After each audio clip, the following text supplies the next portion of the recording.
Audio Jungle.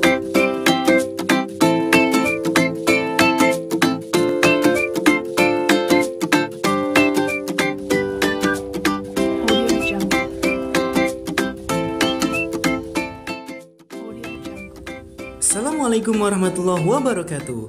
Halo sahabat digital, gimana kabarnya hari ini? Semoga selalu sehat dan tetap semangat. Pada kesempatan kali ini, sebelumnya saya ingin memperkenalkan tampilan Musbihin Digital versi terbaru. Langsung saja, ini dia tampilannya. Halo kawan, perkenalkan saya Musbihin Digital versi terbaru. Saya yang akan menemani kalian untuk belajar bersama beberapa hari ke depan. Sebelum memulai pembelajaran, mari kita berdoa terlebih dahulu. Berdoa dimulai.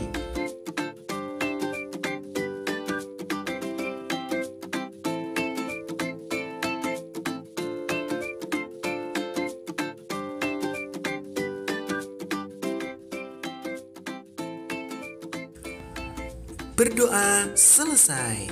Berdoa selesai. Oke teman-teman, pada hari ini kita akan belajar bersama tentang masa kejayaan Islam, mulai dari periode klasik, pertengahan, dan modern. Diharapkan setelah mengikuti pembelajaran hari ini, siswa dapat mengetahui periodisasi masa kejayaan Islam, dapat menganalisis periode klasik, periode pertengahan, dan periode modern. Dan yang terakhir, diharapkan siswa dapat menganalisis tokoh-tokoh yang berpengaruh dalam masa kejayaan Islam. Langsung saja, mari kita mulai pembelajaran pada pagi hari ini. Marki Chaps. Masa kejayaan Islam terbagi menjadi 3 periode.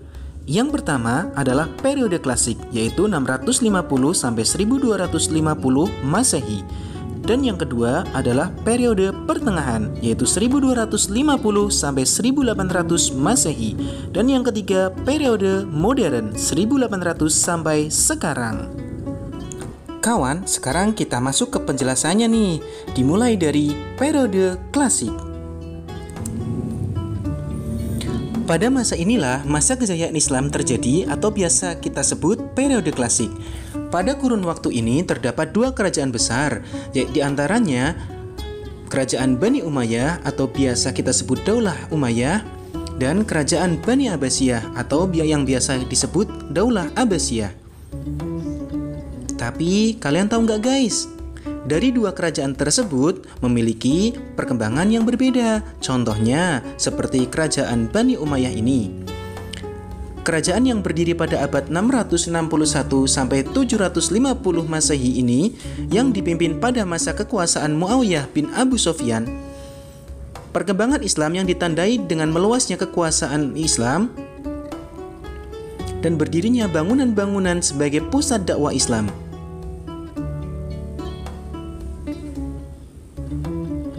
Kemajuan Islam pada masa ini meliputi pengetahuan, pembangunan, dan pertahanan. Bedanya pada masa Abbasiyah ini yang dipimpin pada masa kekuasaan Abu al-Abbas ditandai dengan pesatnya ilmu pengetahuan dan sosial budaya. Kemajuan umat Islam pada masa Bani Umayyah dan Abbasiyah ini tidak terjadi secara tiba-tiba, akan tetapi disebabkan oleh faktor internal dan faktor eksternal. Faktor internal diantaranya seperti berikut: konsistensi dan istiqomah umat Islam pada ajaran Islam yang mendorong umatnya untuk maju, dan Islam sebagai rahmat seluruh alam. Dan faktor eksternal yaitu terjadinya asimilasi antara bangsa Arab dan bangsa-bangsa yang lebih dahulu mengalami pengembangan dalam ilmu pengetahuan. Oke guys, sekarang kita lanjut ke periode pertengahan. Pada periode pertengahan ini merupakan fase kemunduran Islam. Fase kemunduran ini dikarenakan masa-masa dunia dan proses kehancuran oleh bangsa lain, di mana pada masa itu terjadi perang yang begitu dahsyat oleh bangsa Mongol yang dipimpin oleh Genghis Khan untuk menguasai wilayah keinginannya. Genghis Khan dan para pengikutnya merupakan penganut agama Samaniyah yang artinya menyembah bulan, bintang-bintang, dan sujud kepada matahari. Lanjut ke periode modern. Pada periode modern ini merupakan periode yang disebut sebagai periode kebangkitan Islam, yaitu ditandai dengan kemunculannya para pembaharuan Islam hingga saat ini. Dari beberapa faktor periode di atas, muncullah tokoh-tokoh Islam yang memiliki semangat berijtihad dan mengembangkan berbagai ilmu pengetahuan. Di antaranya, yang pertama adalah Ibnu Sina. Nama lengkap dari Ibnu Sina adalah Abu Ali Al-Husain Ibnu Abdullah Ibnu Sina. Beliau adalah seorang tokoh ilmuwan muslim yang mahir di bidang geometri, fisika, logika, kedokteran, dan lain sebagainya. Untuk penjelasan lebih lanjut, kalian bisa buka e-book PAI mulai halaman 66. Dan yang kedua ada Ibnu Rushd. Nama lengkapnya Abu Al-Walid Muhammad Ibnu Rushd, lahir di Cordova, Spanyol pada tahun 520 Hijriah dan wafat di Marrakesh, Maroko pada tahun 595 Hijriah. Beliau menguasai ilmu fikih, kalam, dan lain sebagainya. Dan lanjut ke tokoh yang ketiga, yaitu Al-Farabi. Nama lengkapnya adalah Abu Nasr Muhammad Ibnu Darham Ibnu Uzaik Al-Farabi.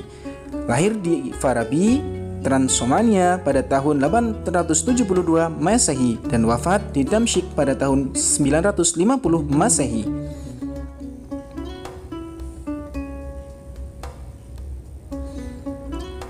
Dan selanjutnya adalah Al-Ghazali. Nama lengkapnya Abu Hamid Al-Ghazali, lahir di desa Ghazalah dekat Tus, Iran Utara pada tahun 450 Hijriah.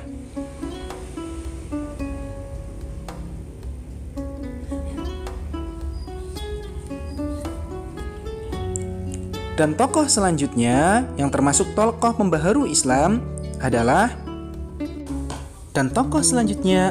Al-Kindi. Nama lengkapnya Yakub bin Ishaq Al-Kindi, lahir di Kufah pada tahun 805 Masehi dan wafat di Baghdad pada tahun 873 Masehi. Ia termasuk cendekiawan muslim yang sangat produktif. Hasil karyanya di bidang filsafat, logika, astronomi, kedokteran, dan lain sebagainya. Oke, dan inilah peta konsep pembelajaran pada hari ini. Silahkan bisa kalian screenshot atau tulis di buku catatan kalian agar memudahkan kalian dalam belajar. Terima kasih, semoga bermanfaat. Wassalamualaikum warahmatullahi wabarakatuh.